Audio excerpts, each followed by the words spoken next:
Hello' students, আজি লৈছোঁ class 10 বিজ্ঞানৰ 2 নম্বৰ চেপ্টাৰ এচিড ক্ষাৰক আৰু লৱণৰ প্ৰশ্নাৱলীৰ সম্পূৰ্ণ কুৱেশ্যন গোটেইকেইটা প্ৰশ্নাৱলীৰ কুৱেশ্যন আনচাৰ আলোচনা কৰিম। গতিকে ভিডিঅ'টো স্কিপ নকৰাকৈ চাই যাবা। আৰু যিসকলে আগৰ 1 নম্বৰ চেপ্টাৰৰ ভিডিঅ'টো চোৱা নাই সেইসকলে এই ভিডিঅ'টো চাই ল'বা। পিছত এই ভিডিঅ' কেতিয়া চাবা চিৰিয়েলি চাই যাবা, মই ৰেগুলাৰ আপলোড কৰি যাম, তোমালোকে চাই যাবা। গতিকে আহাচোন কুৱেশ্যন আনচাৰ আলোচনা কৰোঁ। 1 নম্বৰ কুৱেশ্যন তোমাৰ 3টা পৰীক্ষা নল দিয়া হৈছে, সিহঁতৰ এটা পাতিত্ব পানী আৰু এটা আন দুটা ক্ৰমে এচিড ড্ৰপ আৰু ক্ষাৰকীয় দ্ৰৱ আছে। যদি তোমাক কেৱল ৰঙা লিটমাছ কাগজ দিয়া হয় তেন্তে প্ৰতিটো পৰীক্ষা নলত থকা দ্ৰৱসমূহ কিদৰে চিনাক্ত কৰিবা। এইটো ইমান ইম্পৰ্টেণ্ট নহয়, তথাপিও বুজিব লাগিব, তোমালোকে বুজি যাবা বা লিখি যাবা। গতিকে এইটো মই কৈ নাযাওঁ। প্ৰথম 3টা ষ্টেপ ল'ব লাগিব। 3টা ষ্টেপ, ফাৰ্ষ্ট ষ্টেপ প্ৰথম খোজ। তাৰপিছত এইটো চাই যোৱা, এইটো মই নকওঁ লাইন বাই লাইন, এইটো যিহেতু অলপ দীঘল, এইটো এটা এক্সাম্পল হয় বা এক্সপেৰিমেণ্ট হয়। দ্বিতীয় খোজ, 2 নম্বৰ ষ্টেপত কি লৈছে এইটো চাই যোৱা। তাৰপিছতটো চাই যোৱা 3 নম্বৰ ষ্টেপটো কি, 3 নম্বৰ ষ্টেপটোত কি দিয়া আছে, তৃতীয় খোজ।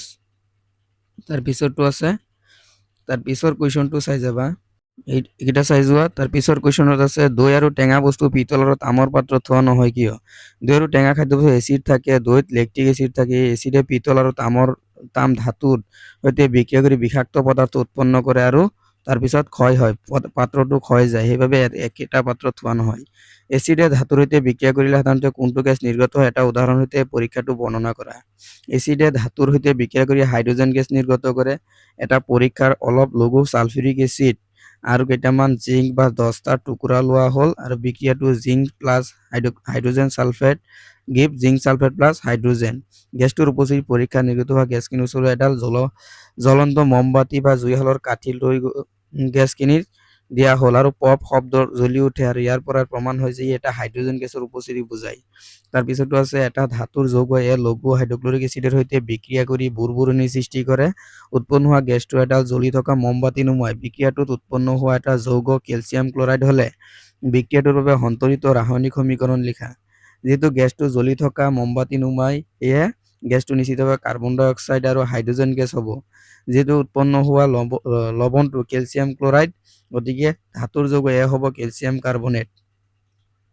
সন্তুলিত ৰাসায়নিক সমীকৰণ। তাৰপিছতো চাই যোৱা, পানীৰ উপস্থিতি হাইড্ৰক্লৰিক আৰু হাইড্ৰজেন নাইট্ৰেট এৰি কিয় আম্লিক ধৰ্ম নেদেখুৱাই। এলকহল আৰু গ্লুক'জৰ দৰে যৌগত আম্লিক ধৰ্ম নেদেখুৱাই। প্ৰথমটো দেখুৱাই, পিছতো নেদেখুৱাই। এনচাৰ, হাইড্ৰক্লৰিক আৰু হাইড্ৰজেন নাইট্ৰেট পানীত দ্ৰৱীভূত হ'লে আয়নিত হাইড্ৰজেন পজিটিভ উৎপন্ন কৰে। সেই হাইড্ৰজেন আয়নৰ উপবাবেই আম্লিক ধৰ্ম দেখুৱায়। আনহাতে এলকহল আৰু গ্লুক'জৰ অণুত হাইড্ৰজেন থাকিলেও ই পানীত আয়নিত হয় H+ আয়ন উৎপন্ন নকৰে, সেইবাবে সিহঁতক আম্লিক ধৰ্ম নেদেখুৱায়। এচিড জলীয় দ্ৰব্যই কিয় বিদ্যুৎ পৰিবহন কৰে। এচিডৰ জলীয় দ্ৰব্যত মুক্ত আয়ন থাকে, H+ আয়ন থাকে আৰু অৰ্থাৎ ঋণাত্মক আধান আয়ন থাকে। সেই আয়নৰ চলাচলৰ বাবে এচিডৰ জলীয় দ্ৰব্য বিদ্যুৎ পৰিবহন কৰে।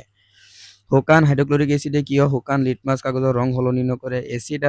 এচিড তাৰ আম্লিক ধৰ্ম দেখুৱাবলৈ H+ আয়ন উৎপন্ন কৰিব লাগিব, যিহেতু কেৱল পানীৰ উপস্থিতিয়ে সম্ভৱ। শুকান হাইড্ৰক্লৰিক এচিড আৰু শুকান লিটমাছ কাগজত পানীৰ কণা নাথাকে, ফলত H+ আয়ন উৎপন্ন নহয় আৰু লিটমাছ কাগজৰ ৰং সলনি নহয়। এচিড আৰু লঘু কৰোঁতে এচিডখিনি পানীত যোগ নকৰি পানীত এচিড যোগ কৰিবলৈ কোৱা হয় কিয়। এচিড আৰু পানীত মিশ্ৰণ এটা অতিমাত্ৰ তাপবৰ্জী বিক্ৰিয়া। যদি ঘাৰ এচিডত পানী ডলা হয় তেন্তে হঠাৎ প্ৰচুৰ তাপ উৎপন্ন হয় আৰু পানীখিনি উতলি এচিডৰ সৈতে ছিটিকি পৰিব পাৰে আৰু গা-মুখ পুৰি যাব পাৰে, এমনকি কাঁচৰ পাত্ৰত ভাঙি যাব পাৰে। তাৰপিছতো আছে, চাই যোৱা, এচিডৰ দ্ৰব্য এটা লঘু কৰিলে হাইড্ৰনিয়াম আয়নৰ ঘাৰতা প্ৰতি একক আয়তন কিদৰে পৰিৱৰ্তিত হয়। পিছতো আছে এ আৰু বি, তোমালোকৰ হাতত এ আৰু বি দ্ৰৱ আছে। দ্ৰৱ এ ৰ pH ৰ মান 6 আৰু দ্ৰৱ বিৰ pH ৰ মান 8। কোনটো দ্ৰৱ হাইড্ৰজেন আয়নৰ গাঢ়তা বেছি আৰু কোনটো আম্লিক, কোনটো ক্ষাৰকীয়। হাইড্ৰজেন আয়নৰ গাঢ়তাৰ দ্ৰৱ এ হাইড্ৰজেন আয়নৰ গাঢ়তা পজিটিভ গাঢ়তাতকৈ বেছি। pH ৰ মান যিহেতু কম, আয়নৰ গাঢ়তা ইমানেই বেছি। প্ৰকৃতি আৰু pH ৰ মান 6 হ'লে আম্লিক, যিহেতু pH 7 আৰু pH 8, B2 pH 8 ক্ষাৰকীয় দ্ৰৱ। আৰু তাৰপিছত প্ৰশ্ন 2, দ্ৰৱ এটাৰ প্ৰকৃতিৰ ওপৰত হাইড্ৰনিয়াম আয়নৰ গাঢ়তা কিদৰে প্ৰভাৱ থাকে। দ্ৰৱ এটাত হাইড্ৰনিয়াম H পজিটিভ আয়নৰ গাঢ়তা যিমান বাঢ়ি যাব দ্ৰৱটো সিমান বেছি আম্লিক হ'ব আৰু ইয়াৰ pH ৰ মান যিমান কমি যাব, আনহাতে আয়নৰ পৰিমাণ কমি যাব, H পজিটিভ আয়ন কমিলে দ্ৰৱটো ক্ষাৰকীয় হৈ পৰিব।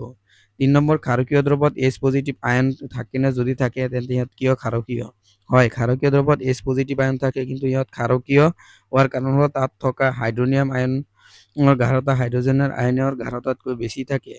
4 নম্বৰ, মাটিত কিয় কি অৱস্থাত কৃষক এজনে পোৰা চূণ বা কেলছিয়াম অক্সাইড আৰু শীতলিত চূণ বা কেলছিয়াম হাইড্ৰক্সাইড বা কেলছিয়াম কাৰ্বনেট প্ৰয়োগ কৰিব লাগে। যেতিয়া খেতিত কৰা মাটিডৰাত অত্যাধিক এচিডিক হৈ পৰে এচিডিটি হৈ পৰে তেতিয়া মাটিৰ আম্লিকতা নিয়ন্ত্ৰণ আৰু প্ৰশমিত কৰিবলৈ কৃষকজনে ক্ষাৰকীয় ধৰ্মৰ পোৰা চূণ, শীতলিত চূণ আৰু চক মাটিত প্ৰয়োগ কৰা দেখা যায়। তাৰ পিছৰ কুৱেশ্যনটোত আছে, তাৰ পিছৰটো চাই যোৱা CaOCl2 কোনটোৰ ৰাসায়নিক নামটো কি? ব্লিচিং পাউডাৰ, ই বিৰঞ্জ চূণ। ক্লৰিনৰ সৈতে বিক্ৰিয়া কৰিলে ব্লিচিং পাউডাৰ উৎপন্ন কৰা যৌগটোৰ নাম কি? শীতলিত চূণ বা কেলছিয়াম হাইড্ৰক্সাইড। 3 নম্বৰ, কঠিন পানীত কোমল কৰাৰ কাৰণে ব্যৱহাৰ কৰা সোডিয়াম যৌগটোৰ নাম কি? সোডিয়াম কাৰ্বনেট, সোডা বা সোডিয়াম কাৰ্বনেট।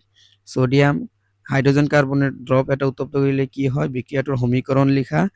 সোডিয়াম হাইড্ৰজেন কাৰ্বনেটৰ সমীকৰণটো তলত দিয়া হ'ল, চাই লোৱা 4 নম্বৰটোৰ কুৱেশ্যন আনসাৰটো চাই লোৱা, কুৱেশ্যনৰ আনসাৰটো চাই লোৱা। তাৰপিছতটো সোডিয়াম হাইড্ৰজেন কাৰ্বনেটৰ দ্ৰৱ এটা উত্তপ্ত কৰিলে কি হয়? বিক্ৰিয়াটোৰ সমীকৰণ। বেকিং সোডা উৎপন্ন কৰি বিয়োজিত হৈ সোডিয়াম কাৰ্বনেট পানী আৰু কাৰ্বন ডাই অক্সাইড উৎপন্ন কৰে। সমীকৰণটো চাই যোৱা, সমীকৰণটো কেনেকুৱা? সমীকৰণটো বহুত ইম্পৰ্টেণ্ট হয়। NaHCO3 পিছত Na2CO3+H। তাৰপিছতটো চাই যোৱা, তাৰপিছত প্লাষ্টাৰ অফ পেৰিছটো চাই যোৱা, important question. Plaster of Paris কি? কুৱেশ্যনটো চাই যোৱা, আনসাৰটো চাই যোৱা, সমীকৰণটো দিয়া আছে, গতিকে তোমালোকে চাই যোৱা সমীকৰণ।